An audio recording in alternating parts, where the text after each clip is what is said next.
আসুন কিছু common sense জানার চেষ্টা করি। গভীর রাতে অতি প্রয়োজন ছাড়া কাউকে কল করবেন না। যতই জরুরি হোক না কেন, কাউকে পরপর ২ বারের বেশি কল করবেন না। মানুষের কথার মাঝে বাধা দিবেন না। অন্যের মতামতের প্রতি সম্মান দিন। কারো মোটা অথবা চিকন শরীর নিয়ে কোনো মন্তব্য করবেন না। কারো প্রশংসা করলে প্রকাশ্যে করুন, আর সমালোচনা করলে তাকে ব্যক্তিগতভাবে বলুন। গায়ে পড়ে কাউকে পরামর্শ দিবেন না। কারো বয়স ও বেতন জিজ্ঞেস করবেন না।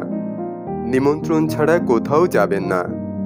দুপুরের খাওয়ার সময় কারো বাড়ি যাবেন না। অন্যের ঘরের ফ্রিজ খুলবেন না। অনুমতি ছাড়া কারো বেডরুমে ঢুকবেন না। যে মজাটা কেউ এনজয় করে না, সেই রকম মজা কারো সাথে করবেন না। কেউ আপনাকে রেস্টুরেন্টে লাঞ্চ বা ডিনার অফার করলে দামি দামি খাবারের অর্ডার দিবেন না। কারো কাছ থেকে ধার নিলে তিনি যাওয়ার আগেই ফেরত দিন।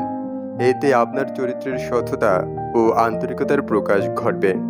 কাউকে বিব্রতকর প্রশ্ন করবেন না, যেমন, ও আপনার এখনো বিয়ে হয়নি, আপনার এখনো বাচ্চা কাচ্চা হয়নি, আপনি কেন বাড়ি করছেন না বা গাড়ি কিনছেন না, ইত্যাদি। কোনো বন্ধু বা আত্মীয় কিংবা সহকর্মীর সাথে রাইড শেয়ার করলে তিনি যদি ভাড়া পরিশোধ করেন, তবে অবশ্যই পরবর্তী ট্রিপের ভাড়া আপনি পরিশোধ করতে আন্তরিকভাবে চেষ্টা করবেন। কেউ তাদের মোবাইলে আপনাকে কোনো ছবি দেখালে ডানে বামের ছবি দেখার জন্য স্ক্রিনে আঙুল চালাবেন না। আপনার কোনো সহকর্মী ডাক্তারের কাছে যাওয়া লাগবে বললে তার অসুখের কথা জানতে চাইবেন না। কারো ব্যক্তিগত অসুস্থতা থাকতেই পারে।